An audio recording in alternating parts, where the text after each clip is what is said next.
9, 8. You're watching the Experience Comic Culture and Sales, streaming live daily to Facebook, YouTube, Twitch, and Twitter. 2, 1. Hey, everybody. You ever have one of those days where you're thinking about what your role is in life? I've kind of been having one of those days. And what do I mean by that? I lead kind of an interesting life. I do YouTube for a living. It's kind of my main job, right? So I'm online, I'm on a camera all day long. And you know what? I've built kind of a cool following. I've had a really fun time doing that. I've had a lot of fortune in the fact that I'm able to bring a lot of wonderful people together, and a lot of them want to watch the content I make. And I feel really thankful for that. But some weird stuff happens because of that. Like recently, I was approached by a beard care company. And this beard care company wanted to do some stuff together, some collaborative stuff. And I think I'm going to do that with them. I think I like the company, and I feel like that's a good way to move forward with them. But it's weird because I have to ask myself a lot of questions. I have to ask myself a lot of questions because it's a product that I might be exposing to people. So I have to say, do I like that product? Do I think it's a good product? Do I think my ability to talk about that product is adequate? And is it the right thing for my audience? That's like the most important point I want to talk about, because I have a responsibility to my audience, and I have to make sure that what I do professionally, the products I talk about, the affiliations I make, are something that meets my standard for what I want my audience to be exposed to. Because at the end of the day, somebody who's watching my videos and is subscribed to me and willing to watch more and more of my videos might be influenced to make a purchase decision based on what I say online in my videos. And I have a very important saying that I think a lot of us are going to be familiar with that comes to mind every time I have to make one of those decisions.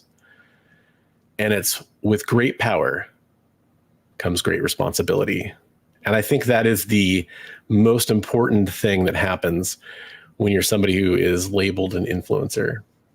I think that's something we're going to talk about tonight here on The Devil's Advocates.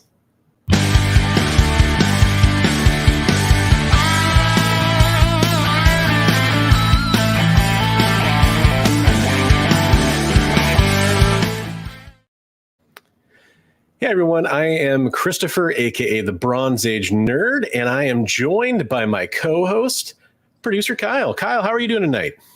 What's up, the internet? Hey. So folks, we are here tonight. Real quick, I need that beard care rec because I'm out of beard care stuff, and the company that I have a preference for went out of business, at least according to the Target. Oh, interesting. Okay, so I think I might know who that is without naming names. But yeah, no, that's it's a fun topic. My beard is very dry. To think about, because I like to apply the comic book world, like my knowledge of like the comic book influencer, brand representative, content creator world. I like to look at the beard care, beardsman world through that same lens, right? To like, it's a nice metaphor for me to kind of like, okay, now I'm looking at it. It's like, okay, here are your people that are very clearly sponsored, and like that's their role, and this is what they're putting forward. Here are your people that are very much about the lifestyle, and they love it and they want to talk about it. And I think that's kind of a fun way to look at the comic book online social media community, whatever you want to call it, because it does have some interesting facets, one of which is something that some people would label influencers. And I think that's a cool topic to talk about, because it's something that I think a lot of us say online. We talk about influencers, but we don't really dive into what it is we mean when we say that, or what the connotations are of that, or what the ramifications are of having influencers in this space. So that's what we're going to get into tonight here on Devil's Advocates. We got two of us. So I'm pretty excited. Before we do, though, I have to shout this out. We have a new channel member. E. Gannon Jr. is here as a channel member on the channel, and I just want to say I really appreciate that. I know Kyle and everybody else here at the EXP does as well. And we got Buddy in the chat. What's up, Buddy? How's it going? Yeah, like if you're here, like, and you're not saying hi in the chat, we don't know you're here, so we can't say hi to you. But Yeah. hi to the people in the chat, and also hi to the people over on the Instagrams whose names we can't pop up in the chat. Yet. Uh, I'm sure someday that technology will come. we already have a show about beards, Mog. It's Comic Book Beardies. They host the Geek Chat on Thursday nights. So That's a fantastic show that I recommend checking out. Also, hello to Psycho Phil over there on the Twitches. Nice. yeah, Love Phil, seeing you're in a people on weird Twitch. spot tonight, buddy. Yeah, I did not expect to see you there, but we still appreciate you being there. All right, so let's start with maybe the hardest part of this, Bronze, and it's probably hard for us because of who we are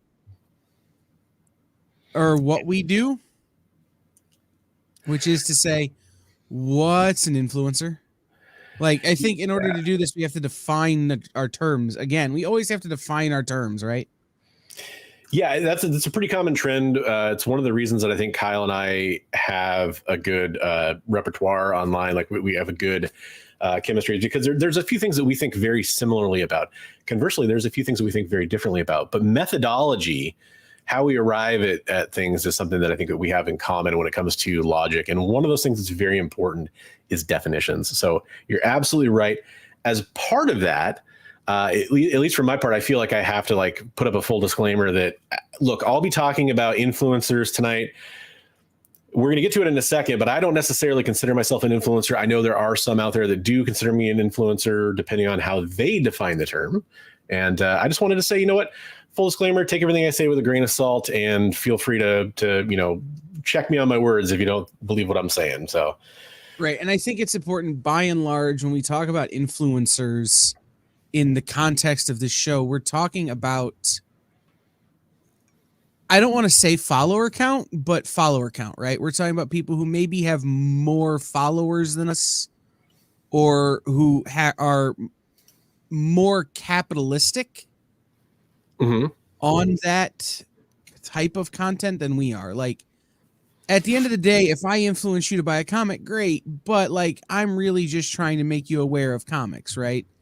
I'm not trying to get you to buy something that I then get a slice of and then I get a little taste, and but that's not what we're talking about. Like, I think we're by and large talking about people who have a fiduciary interest in the things they're influencing you about. yeah. If Bronze comes to you and says, "Hey, this is the beard care product I like," and makes a little bit of money on that, great. But Bronze is not one that comes to you and says, "Hey, you need to run out and buy XYZ comic from XYZ publisher because it's great." And under the table, Bronze is getting a fiver. Yeah. By the way, you're cutting out a little bit, just to let you know if there's anything you can do on your end on that. But yeah, that actually is this specifically what I wanted to address, and I'm glad that Kyle mentioned it that way, because I actually, if you don't know my content, maybe you do, I actually made something called the top 5 not to buy list. So I was kind of the anti-spec guy when it comes to that. I know that's going to be something a lot of people are going to focus on with this topic, is spec lists, and people are out there being like, buy this comic, that kind of thing. However, that's the part I wanted to disclose. Like, I do occasionally do promoted exclusive for a shop or something like that. But one of the key differences there is I'm always very clear that, hey, this is a paid promotion and this is an affiliate link. So take everything I'm about to say like under that context. And that is a very important point that's going to come up later in our topic discussion about this, because that is something called transparency, right? That is, hey, I am selling this comic. This is something that's going on. I might get a percentage of this. And if if you're interested in that, great. You're going to be supporting me and that business. But some people don't disclose that. That's something we are going to talk about. But like Kyle said, before we get too far ahead of ourselves, we got to define our terms here. So first up, did you pull up that definition you wanted to talk about earlier? It looks like Kyle's like totally getting ready to drop a beat here. I'm actually trying to deal with the microphone cutting out by thinking that it may be the background noise cancellation thing. So I'm switching over to that. Oh, I gotcha. That could be it. You're sounding good, by the way, right now. So yeah, so I was able to, I've kind of pulled up some influencer things. And the first thing, as always, we're not here to call anybody out by name. No. However, when we were discussing this topic, there were some names that I mentioned. And those names are things like Charlie D'Amelio and, some of these TikTok, Insta influencers, right? And the idea of an influencer to me is someone who, at the end of the day, wants you to make a decision based on what they have told you. Right? And whether that be a financial decision, a lifestyle decision, a personal decision, a whatever, they're trying to tell you, oh, this is what I think, and this is what you should think. And I'll give you an example of that from my own life. I have some friends who are the official influencers of Cedar Point, the amusement park. They're trying to get you to come to the amusement park and ride the rides and see the things based on the way they present it, right? So influencers are not necessarily people who are getting a cut, even though they are, but they're people who are trying to get you to see the world through their eyes or see the world the way they see it. Yeah, I think for me, like the most helpful thing, because here's the way I look at influencers. I'll give my personal definition real fast too, because it's looking at it from the corporate perspective, because that's basically where the term, and as far as my understanding goes, kind of originated. It's not like somebody on social media was like, I'm going to be an influencer in the beginning, although that definitely happens now. What happened was companies would look at people on social media and be like, I bet you they could influence some people to buy our product. And I think that's a important origin point to talk about for where this term comes from, to kind of think about it in the proper context of what the term traditionally means, even though people might have their own definitions. Right. Oxford defines it as a person with the ability to influence potential buyers of a product or service by promoting or recommending the items on social media. So, but there are people who are influencers who are outside of that realm. Yeah. And this is kind of where my influencer status might fall, right? Mm-hmm. Which is to say, your LCS employees are influencers. Your shop owners are influencers. Creators you like are influencers, right? One of my biggest influencers that in my life is Neil Gaiman. Neil Gaiman is not going on social media and trying to get me to buy whatever kind of pen he writes with. He could, but he's not. But what he has done is influence me into reading other writers who he vouches for, or who he says he likes, or who he says are interesting. Right? Musically, DJs on the radio are influencers when they play a song that you may have not heard. They're influencing you to go listen to a band or listen to a thing. It's not always as financial as maybe we would think in the modern world, right? Creators and publishers are influencers, right? Like, hey, is me the writer of this book that you like? I also am writing this other book. You should go buy that too. That's a form of influence. Or right? like, here's a great one. The person in your comic book discussion group online that everyone loves their opinion and they suggest a book. Well, guess what? They've probably now influenced you to potentially go buy that comic book or check it out. So that could be an influencer in your own friend group. Right. One of the other ones that I think are important, like when we talk about the history of influencers in our industry, is Overstreet. Right? Like, we talk about influencers in the comic book industry. Overstreet has been driving the market, both collectible and non-collectible, for 30 years.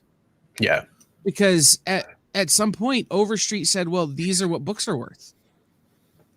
And it's not necessarily a bad thing, but it's something to remember when we talk about, when we answer our question, who influences the influencers, right? Even your local comic shop retailers are being influenced by something. Yeah. I mean, that could be the solicitations for the comic book from the publisher. Right. Absolutely. Mm-hmm. Or the distributor. Right. So it it all talks about what is your who. I don't want to use this term too early in the show, but I'm going to have to, as we talk about the sphere of influence, right? The people in and around you over whom you have an influence, right? Or who listen to your opinions and carry that as important. So there are also negative influencers, right? There are people who are influencing you in a way, and this was a joke I made, and I'll make it again. There are people who are influencing you to sell your butthole on the internet and then go buy a Lamborghini. That's maybe a negative influence. Or, that guy who has oregano available all the time, maybe a negative influence. Just throwing that out there. So it's important to know that when we talk for our definition of terms, right? We're talking about people who are trying to get you to buy comics, frequent a website, frequent an app, click a link, something like that.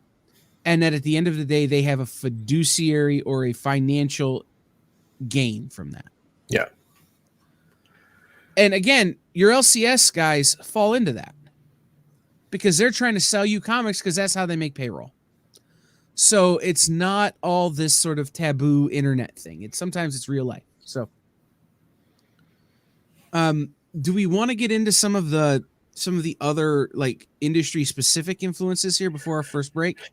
Yeah, and I don't mind, kind of talking about this part of it because I think, it's sort of like dancing around the elephant in the room, which is to say, every I took any person in our chat right now, any person that's actively commenting in our chat, and I asked you to tell me what a comic book influencer is. A lot of them are going to say things like YouTube or Instagram personalities that have things like lists, or they sell on apps, or they're affiliated with apps, or those kinds of things, right? Like we all know what we're talking about without having to sit here and talk about specific names and that kind of stuff. Right, they're all on that Wherefore app. Wherefore, yeah, and they all really like that lock and key series. Yeah, with the its other app. Yeah, and I mean, like, lock icon. Yeah. Yeah, it's not like it's a secret, and that's definitely part of the topic tonight. Like I don't want people to think it's not, because it's at the very heart of what we're going to talk about. The interesting thing is how the visceral reaction that I see in people I interact with or my viewers if I talk about something that's related to this. Like, for example, during the now infamous C2E2 acetate gate Ultimate Fallout Crane variant, I made a video really early on, and I titled it based on the first Facebook post I saw about it, and I was one of the very first people to make a video about it, and I used the word influencers because it revolved around influencers cutting in line. And that was a quote from the post that I got the story from. I never would have titled the video that myself without the influence of that post, because I don't think of the people that were being mentioned as influencers. But I know a lot of people in our niche do. And if ever I talk about this, there's always that knee-jerk negative reaction towards those people that are viewed as influencers, more or less. I guess my perspective there that I want to, this is kind of some foreshadowing into how we look at the topic. My perspective is kind of like what Kyle was talking about a second ago with some of the different sources of influencing, is I think people are being influenced often in ways they don't realize by some of those same people. There are entire channels and pages and sources out there that get clicks and likes and views and stuff like that based on hating on influencers and apps and drama and all this stuff. And what people I think often don't realize is those are also influencers. So yeah, there was a great TikTok I was watching today. And it was a guy kind of more or less exposing these influencers on TikTok who made a video where they said they cut the soles out of their shoes. Because they want to go barefoot all the time, but there are a lot of places that you can't walk into barefoot. So they've got these shoes that have no bottoms in them. And the guy goes, if you look at their comments, it's all, you're an idiot. You're a moron. This is the dumbest thing. But the video has like 18 million views. And now these people have made like $18,000 off of this video. Yeah. They've done what they set out to do. They don't actually want you to not wear shoes. They want to make as much money off of that piece of content as possible. And look, I recognize that I run a channel where we're trying to make money off of content. However, there are reasonable ways to do that, and then there are unreasonable ways to do that. And so what I want to talk, what we'll talk about in here in just a second are some of these different things, right? And some of these different directions this can go. But first, we need to take a break. The show is going to take on a little bit of a different tone going forward. And we'll talk about that more when we come back from the break. But we're going to start having the commercial breaks like every other show here on The Experience on this show. One, because it gives Bronze and I a chance to reconfigure and figure out where we're going next. But also, I'm very thirsty all of the time right now. I'm on a new drug. I have to pound this water. So we're going to take a break so you all don't watch me drink an entire liter of water in 16 seconds. So let's take a quick break. We'll be back in just about a minute here on Devil's Advocates. By this time in our journey, we had been on the trail of a very elusive creature for about 96 hours. But all the hard work is about to pay off. Oh, crikey, there she is. Oh, by the markings, I'd say this one's at least a 9.8. Oh, she's a real beauty. A true mint copy. Oh, this one will make a fine slab on anyone's display wall. Oh, she's a feisty one, though. Look out, look out! Mint Hunter Comics is the place to find that mint comic you've been searching for. Mint Hunter Comics, Tuesdays at 8 p.m. Eastern, part of The Experience. Imagine being at a convention and going to an interview panel that's just for you. No bustling crowds, no hours-long lines, just you, the moderator, and your favorite comic book creators. Well, this is pretty much that. Miss Jen sits down every week with 2 comic book creators for a live stream interview about their latest work, and you can ask them whatever you want. It's Talking Shop, Mondays at 5 Eastern on The Experience, Comic Culture and Sales.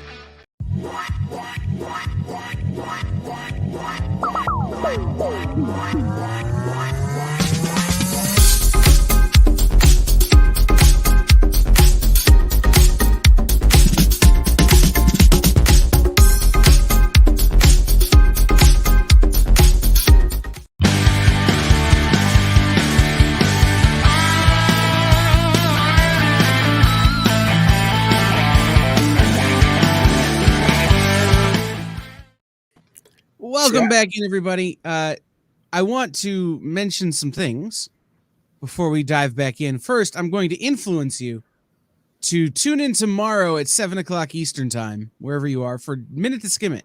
That's me and producer Jay, who's in the background. His face was Dr. Manhattan on our thumbnail, by the way. And Miss Jen, by the way, everybody, you're welcome that I went ahead and cropped that image. I know everybody wanted to see the full Monty, but yes, shout out to Bronze for making it PG. But Jay, Jen, and I read a bunch of comics and we talk about them and give them reviews. That is tomorrow at 7. Also, going forward, starting next week, this show is going to happen 30 minutes later. Why? Because we want to. So, starting next week, you should be like making your popcorn right now. So, 7 days from now, put your popcorn in the microwave and tune in for this show because it'll be starting in just about 5 minutes. And don't forget to get like your little chili salt or whatever you're going to pour over it to make it yummy and delicious. Little dill pickle seasoning, whatever you like on there. A little cheddar cheese. That's okay. People like different stuff. You don't got to make that face. Jalapeno cheddar. Come on. We got like one of these things. I worked in a movie theater company for 6 years. I hate regular popcorn. Plain salt. Ew. Yeah. You put a little sugar on it. You get a nice kettle corn flavor. Oh, kettle. Yeah, I'm down for kettle corn. Yes. So There's you our know food what? chat for the week. I will get behind the sriracha seasoning. Yeah, dude. Also, Frank's Red Hot makes a very nice popcorn seasoning. Yeah, spice it up a little bit. That's what I'm saying. So before we went to break, we kind of had alluded to, we're going to talk about some of the negative aspects of this influencer culture. Psycho Phil, thank you for pointing that out. That's what time the day starts, but that's even wrong. So, and it's 6 p.m. Pacific is the old time. It's a whole thing. I will, JD will have his pay docked. We'll fix it that way. So, we talked about some of the negative influences of this influencer culture, the negative connotations and negative things. And one that I want to jump into, and I don't necessarily think it's necessarily a bad thing, but this idea of FOMO, right? So often when you see these influencers doing things, it's always get it before it's gone. Get it before it runs out. Get it while supplies last. Or for the next 3 days, this thing is on sale. Like that kind of stuff. And there's nothing wrong with that. It's necessarily. It's what that information does that can be problematic. And here's what I mean. Creating FOMO is great if you're having a sale, right? You want people to come in and take advantage of your sale, right? Or, hey, I have limited supply of this. Don't miss out. Isn't necessarily a bad thing unless you're letting it overextend you. Or you're letting it make you make a bad decision. Or if the person saying that is financially gaining from your decision to FOMO buy something. But again, as in not disclosing that financial potential benefit to them is my point. Well, as the owner of the store, right? When I went with my store, when I would have a sale, I wanted people to have that FOMO feeling because it drove them to come in and make a purchase. Now, that makes sense. I am financially benefiting from that.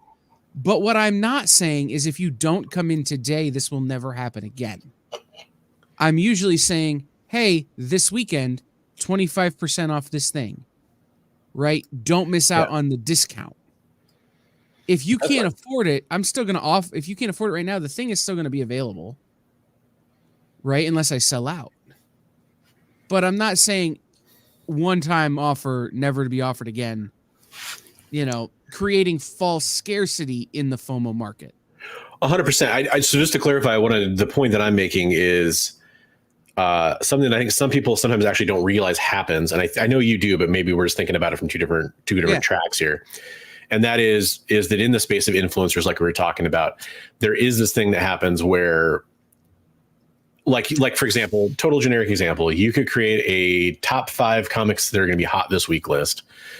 And you could have links to apps or services that'll let you search for that book.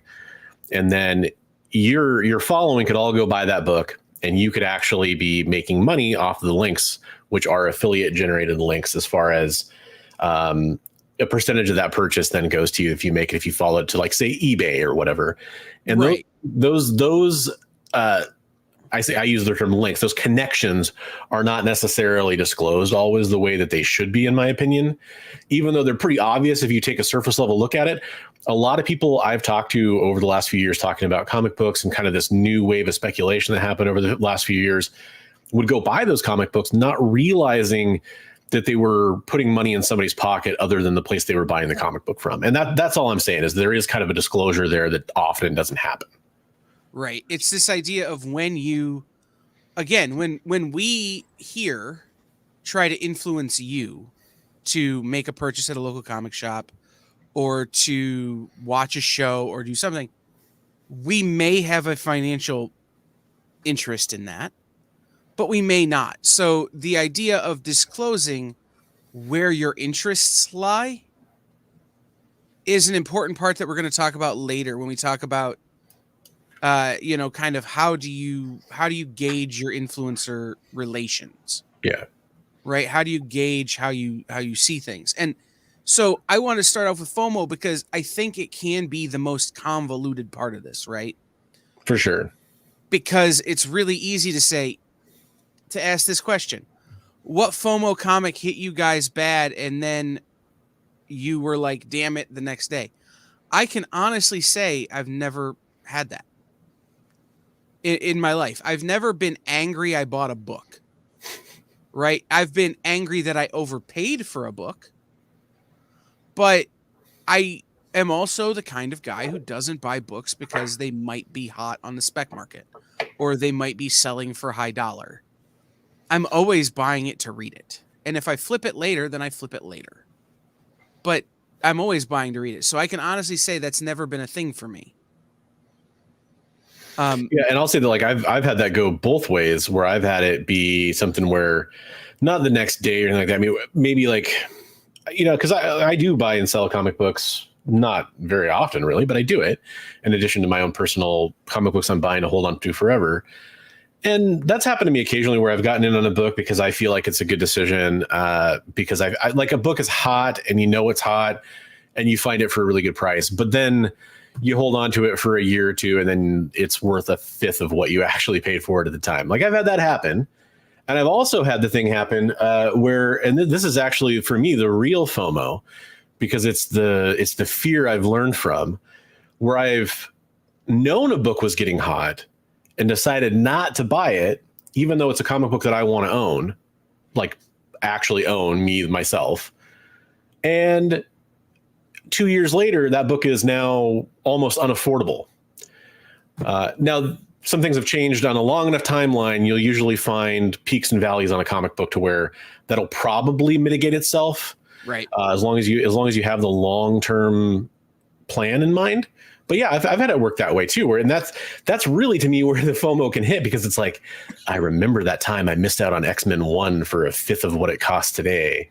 Right. Well, I'll give you an example from my life. Mad Love, the Paul Dini, Harley Quinn, Joker story. Right. Mm-hmm. I had that book in my hands for $25-$30. And then it shot up to 100. And then when I was finally ready to pull the trigger on it, I had to pay $100. Like, that's a great example of another way that FOMO can happen, right? Is this idea of you could be scared that you're never going to get it for a better price than you're going to get it. But at the same time, it all goes to this idea that we're going to point to at the end of preparing yourself, doing the work ahead of time before you find yourself being influenced, or even if you don't know you're being influenced, holding to other things that are strong, right? So, and we'll get to those in a minute. One of the other things that we, kind of need to mention is this idea of affiliate marketing. Looking at the links in the descriptions of a video or the links in the bio or whatever, and knowing that because they're there, somebody's getting a taste. Nothing wrong with that. Could be good, could be bad. I know Bronze puts affiliate stuff that he does with his channel, and that's fine. We have affiliate stuff that we've worked on here, and that's fine. But recognizing that is a two-way street and not just, hey, here's the money or here's the product, go buy it from this great company. I'm getting a little bit kickback. I'm getting a little bit of a kickback is important to know. So. Yeah, absolutely. And that's the transparency piece for me that really matters. And then that's, I practice what I preach. Like I'll put I can use myself as an example here very clearly. Like Kyle said, I put affiliate links in my description. The funny part about that is right now I have affiliate links in my description and there's only one that would possibly generate any income for me. And it's very conditional. Like I have to hit a certain amount to make any money on it. The rest of them are discount codes that actually only save my viewers money. Right. Like, hey, here's an opportunity to go get a discount code over here, or save something over here, or sign up for the service over here. And it is funny though, because I think that, you got to kind of think about that. Like, what is the reason that those things are being included?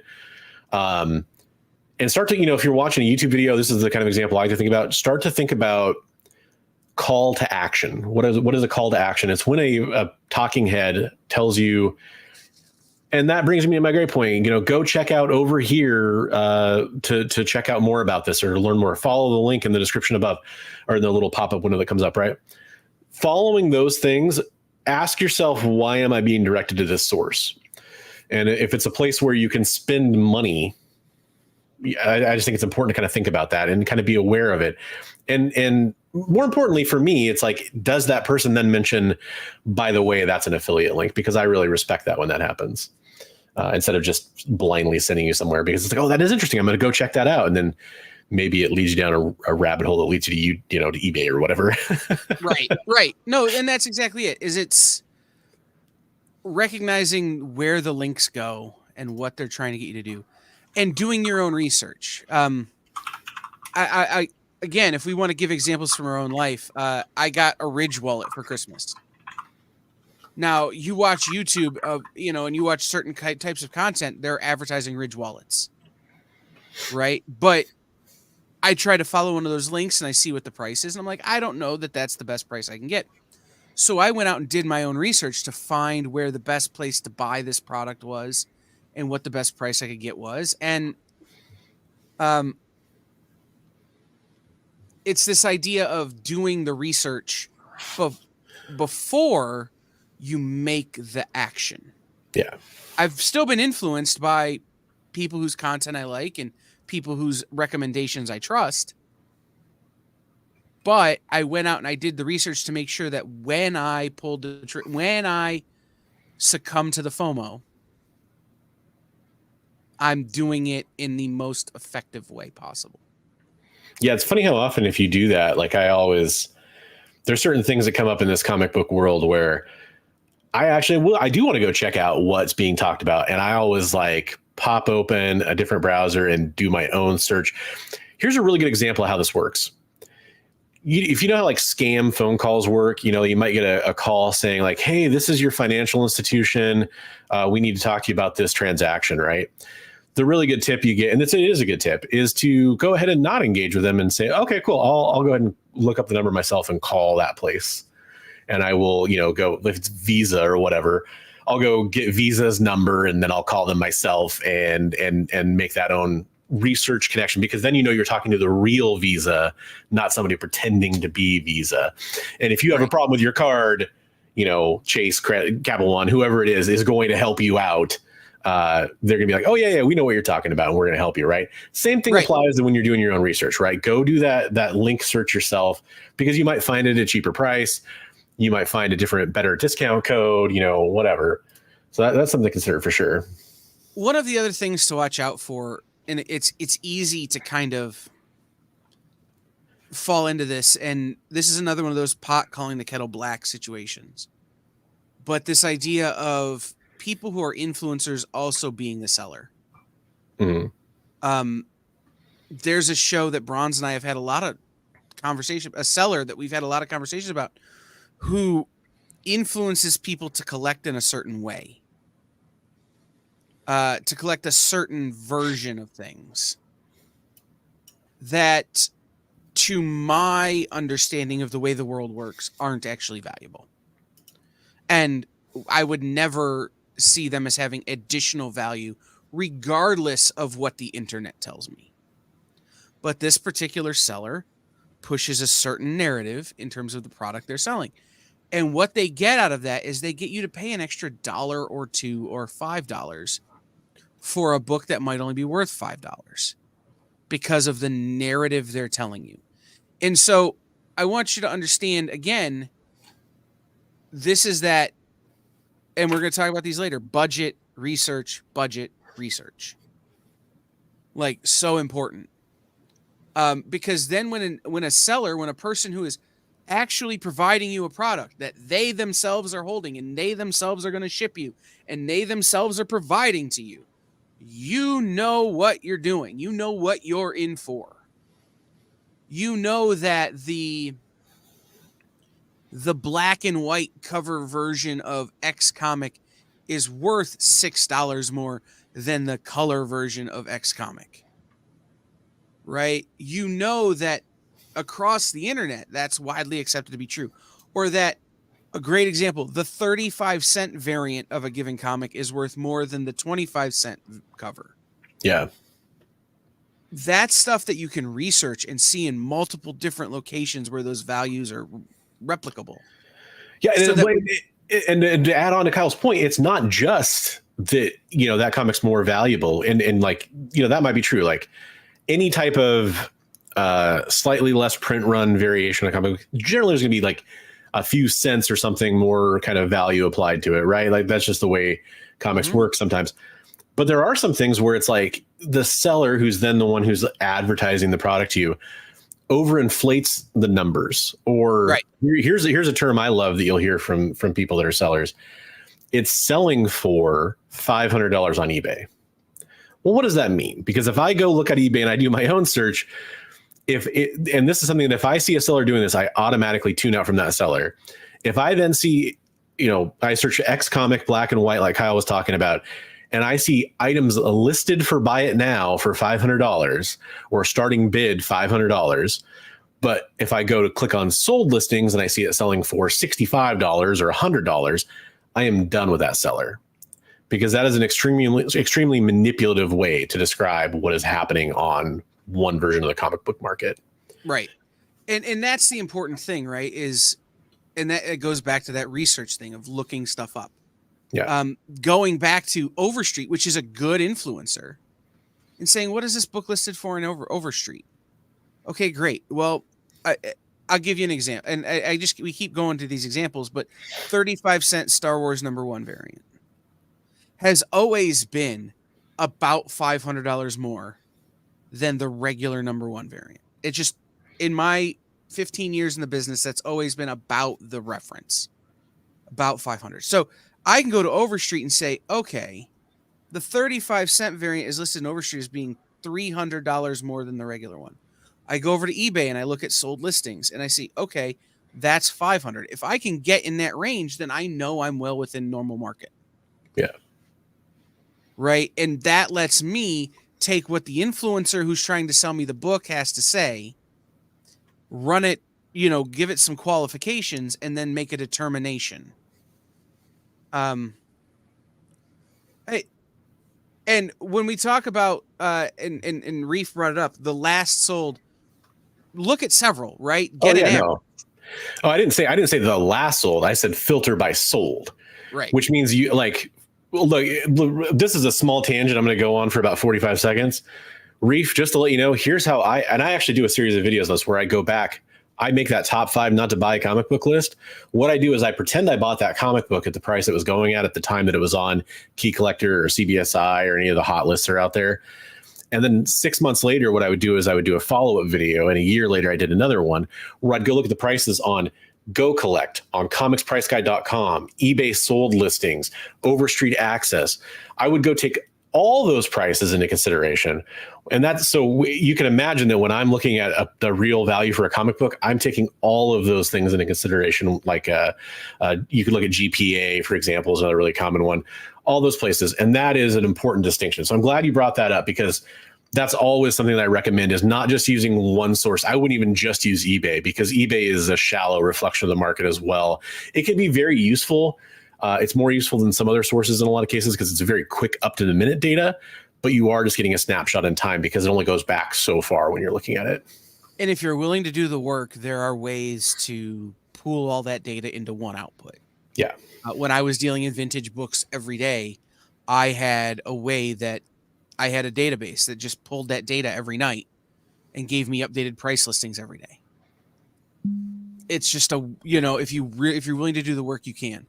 But again, sellers trying to influence you to make a purchase based on their interests. And then the last one I would mention, and this is something that I saw some comments on Bronze's Instagram and I saw some comments here, and we're not going to name any names, but when you see somebody who is a person who is frequently trying to convince you to buy a certain thing or behave a certain way, making a product in that realm. Mm-hmm. Bronze, we started the show with Bronze talking about beard care and, working with a beard care company. Great. But if all of a sudden Bronze is making a beard care product, the Bronze Age Nerd beard care solution, or the Hair Club for Men, I'm not just the founder, I'm also a customer. Just know that, again, you're talking about someone whose motives are not altruistic, right? When you see a influencer book or an influencer product end up on a list of the best things, unless that influencer is Taylor Swift and she's winning album of the year, consider that they may be trying to get one over on you. Oh man, we went the whole show without a Taylor Swift reference, and there it just comes from left. No, But I'm not wrong. Like Taylor Swift saying this is the best record I ever made, you should go out and buy it, comes with a level of credibility. Yeah. Because of the frequent number of successes. And talk about that's the artist like selling their own product. I mean, that's very like we talked about at the beginning. There's different kinds of influencers, right? If like Kyle was saying, he's a big Neil Gaiman fan. So if Neil Gaiman says, I don't think Neil Gaiman would ever say this, because this is the best book I've ever written. I don't know about Kyle, but I know I'm right there. I'll be like first in line to buy that book because I'm really curious about it. So Neil Gaiman has done that, right? It's the author's preferred text. Yeah. This is the edit I That's wish true. I had released. And that's always the copy I buy. But what I really mean is if Bronze goes out and makes a beard care product and is then no longer willing to even reference the first beard care product he had worked with, then he doesn't want you to remember that. And he wants you to buy his thing. When allegiances shift, I almost said swift, so quickly, that's something to kind of watch out for as well. Right. So we need to take our second commercial break. And when we come back, we're going to do the thing we try to do in every one of these shows, which is to give you some tools and tips from our experiences and from our different points of view, because we do have some different points of view on some of this stuff. To deal with people like us, or people who are less honest than us, or maybe even people who don't know that they're being dishonest, or whatever. You know what I mean. We'll be right back. Did you know that every Experience show, including some exclusive content, streams on Twitch? Check it out. Twitch.tv/the_EXP. Or just scan that QR code.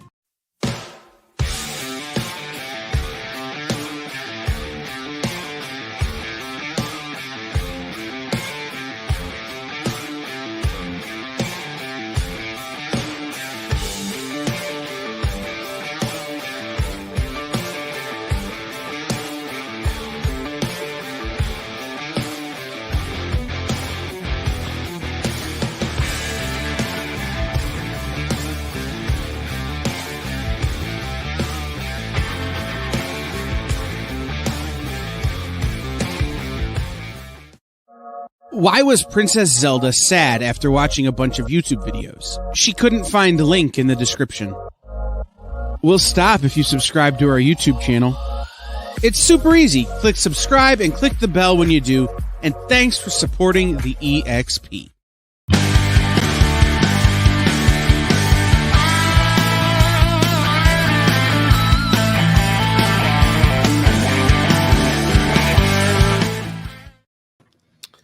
Welcome back in, everybody. Just as a reminder that next week, this show is starting a half an hour later. We'll be starting at 10:30, and we will be doing that going forward.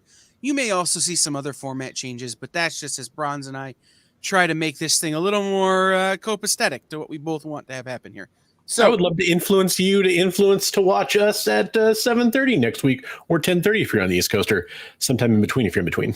Right. And I would also like to influence you to send me Monster Energy so I can stay awake that late. I want to point out this was his idea.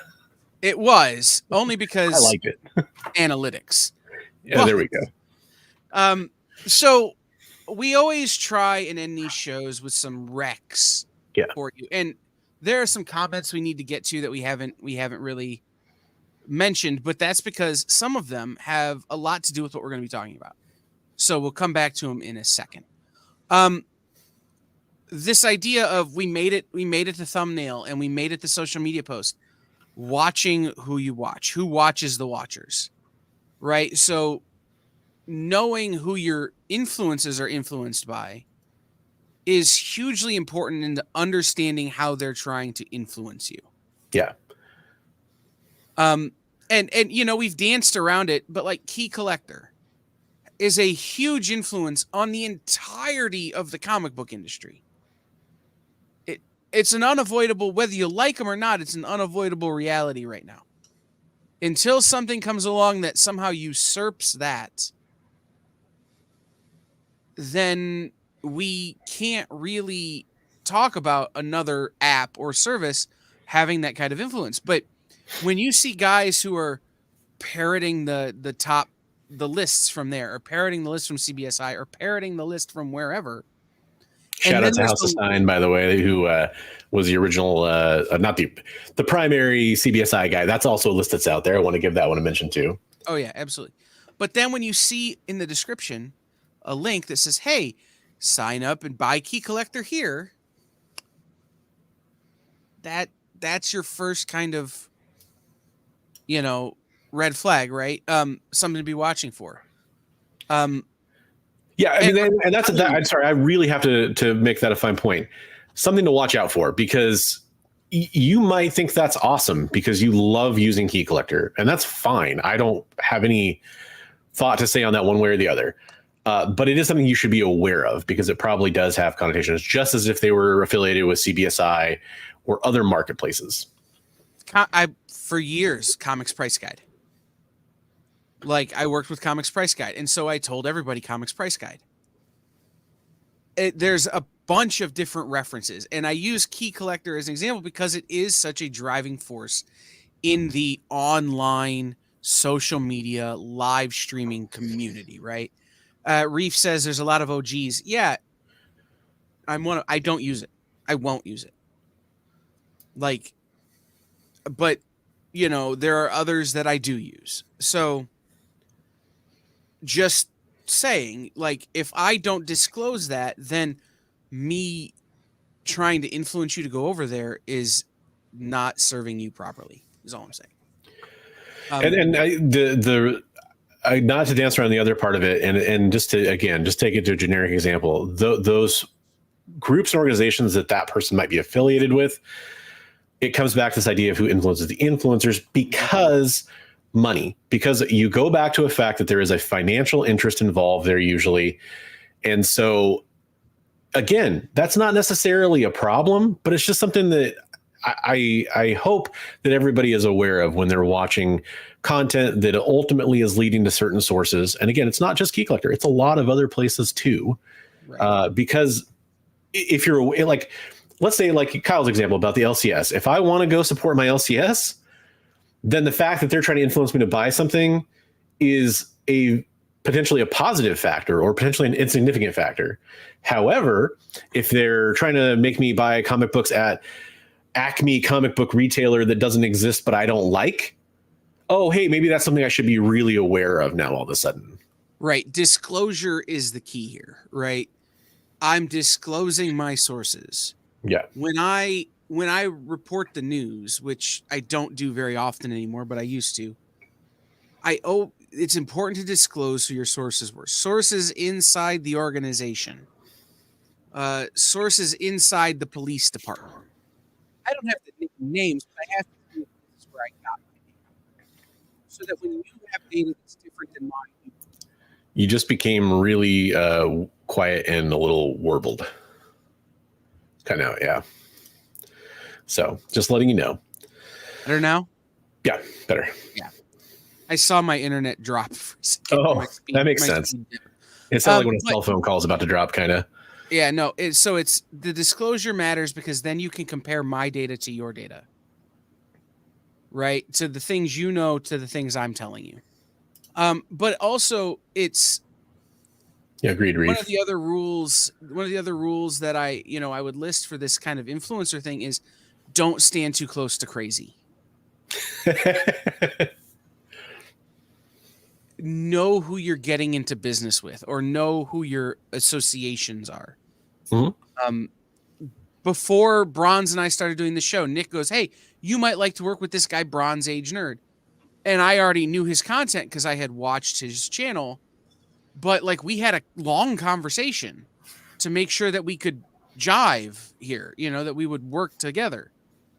And it's knowing what the associations you keep stand for and do. Yeah. Right. So that's something else that's really important. Yeah. Oh, good. I thought we lost you for a second. No, I'm trying really hard not to sneeze. Okay. Sorry, you had that frozen, like, and then I saw a blink and I was like, oh no, he's still there. I had to crack myself up.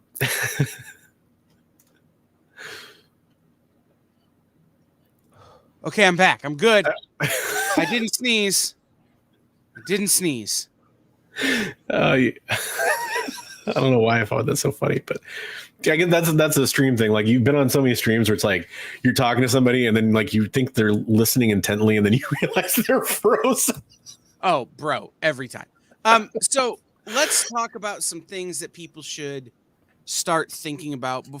Like you're going to leave this show and you're going to go watch other content. You're going to, oh no, it was going to be a sloppy one and I don't want that. Like it'd be all over the camera. And anyway, first, when you let someone influence you, what are you getting out of the deal?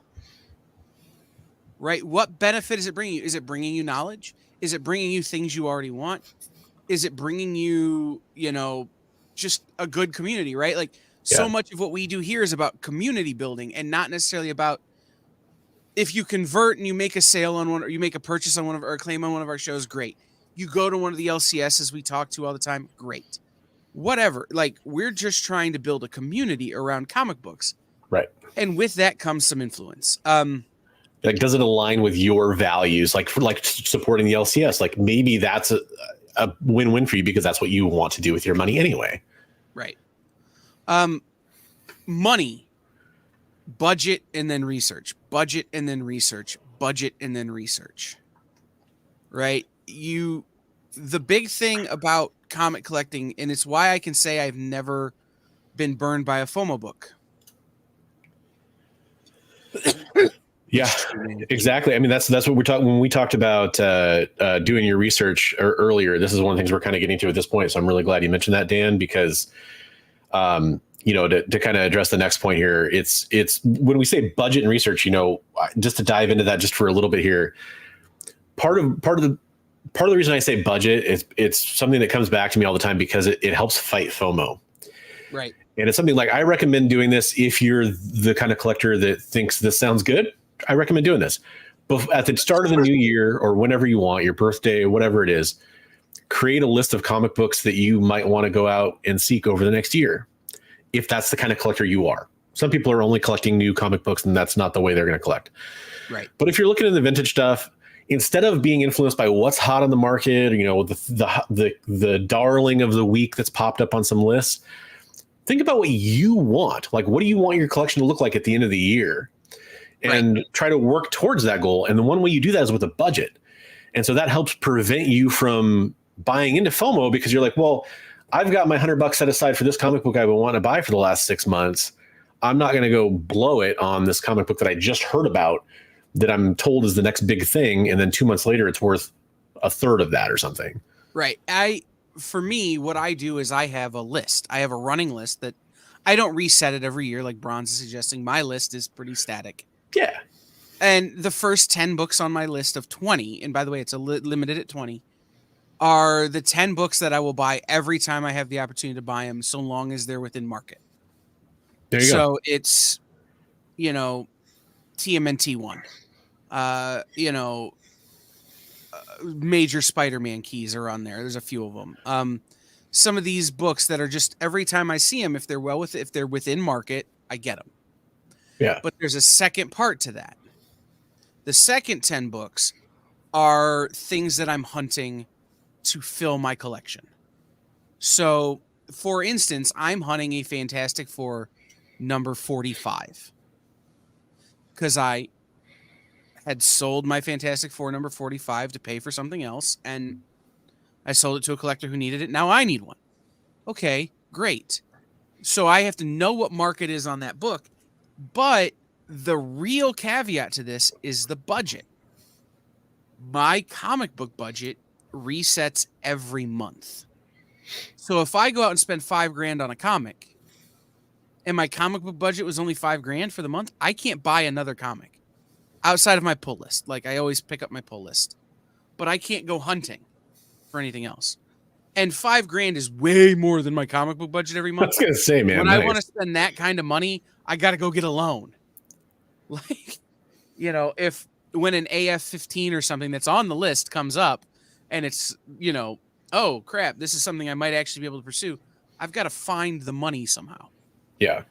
Right? I don't get FOMO because I'm always looking at that dollar figure. Gee whiz, if I spend $50 on this FOMO book right now and my $250 monthly comic book budget takes that hit, I can't spend $200 on a Ninja Turtles. Yeah. It's just not how that works.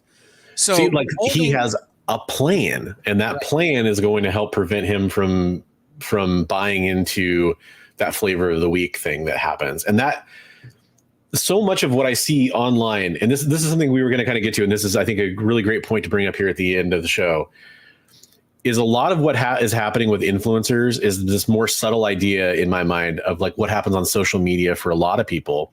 And that is sort of that lifestyle envy that people have. Right. Where like you're scrolling through Instagram, for example, and you see 20 of your connections on Instagram have picked up this awesome comic book that just makes you go, oh my gosh, I love that. I wish I owned that comic book. That's a very real kind of FOMO. That's more of like it's adding up throughout your day, right? It's adding up throughout, like you're seeing all these people acquire these books and you're going, I should do that. I can do that. And maybe you can, but you should have a plan on how you're going to do it instead of knee-jerk reaction going and fall. And that's a different kind of influencer than what we usually talk about, right? Like that's not what most people are usually having in mind, but yet that is influencing you in a lot of ways. I think more than people are willing to admit. And it could be other things, just comics too, of course, but I think it happens with comic books quite a bit because it's been so fun to watch and follow those posts. And I'm guilty of it. I see it happen and I go, man, these books I'm seeing everybody post X-Men 1s. I bet you I can go run out and grab an X-Men 1. No, I can't. Not right now. I have to make a very calculated plan to make that go happen. So that's the idea there. Right. And the last line in, like, I hate saying this line. I hated it when we were planning the show, and I hate it now because it's been so co-opted since 2020. Do your own research. LeVar Burton used to say at the end of Reading Rainbow, but don't take my word for it. Go read the book.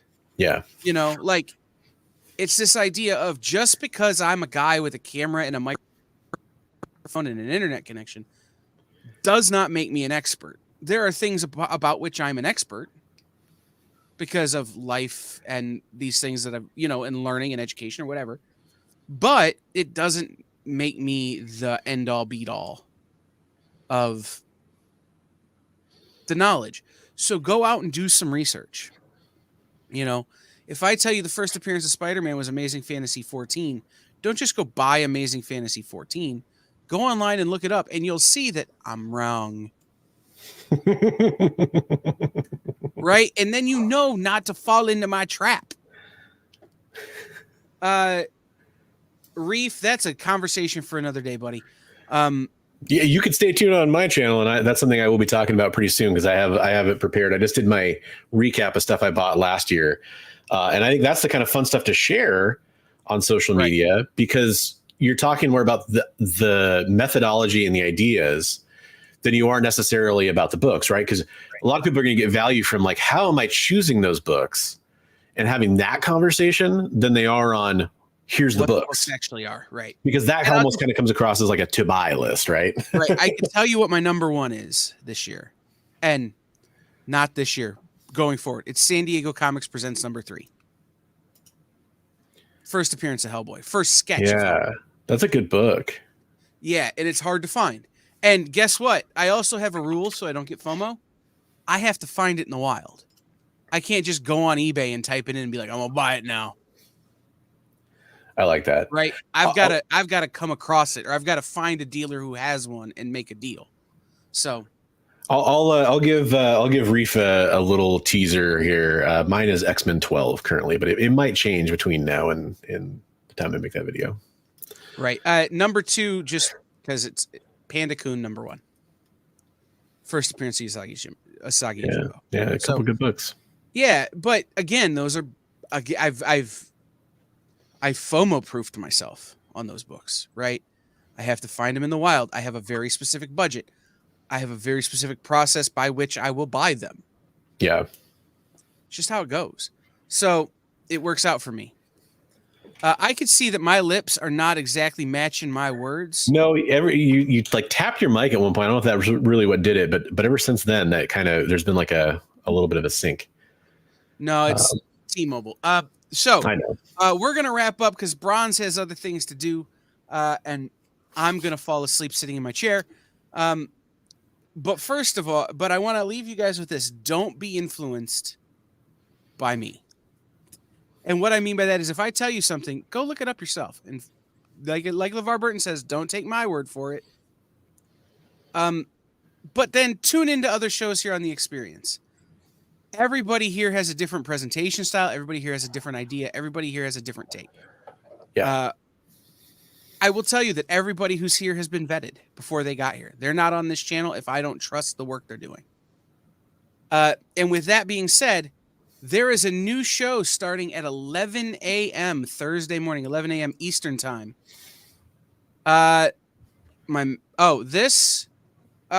you just need to find Tom Richmond at the convention and he'll draw them for you. That's not actually mad original art. This is just sketch covers. Anyway, Wednesday at 11, Jam Comics joins us here on The Experience. Their first show is Wednesday at 11 a.m. Eastern. Tune in for that. Tomorrow, Jay and Jen and I are doing reviews. And then you have Mint Hunter and Kicking It with Henri. Wednesday, we've got a whole great slate of shows. Thursday, Friday. And then Saturday, we have our new show launching on Saturday. Again, GM Comics joining us there on Thursdays and Saturdays. Saturday at 7:30 p.m. Eastern. So make sure you check those out. Thursday at 11 a.m., Jay. I like how Jay has to ask the question. He's not even doing the show. Anyway, so thank you guys for tuning in. Bronze, is there anything you want to leave everybody with? Yeah, so the final thing I just wanted to say is when it comes to the topic of influencers, I highly recommend, it's kind of like people overuse the phrase, buy what you like. Follow who you like. My only recommendation would be don't be afraid to ask yourself questions about why you like that person and what you think that they're offering you in return, and really kind of analyze that for a little bit. And the reason I say that is because there's people that I used to watch comic book content or follow their Instagrams or Twitters or whatever. And I realized that I was following them for reasons that felt good in the moment, but long-term weren't the best thing for me. So that's just all I recommend is you kind of do that. That's very much in line with the idea of doing your own research, which I love that idea. I love that concept. And LeVar Burton is a national treasure. That's my final thought for the show. Everyone go watch something LeVar Burton did. We'll see you next time.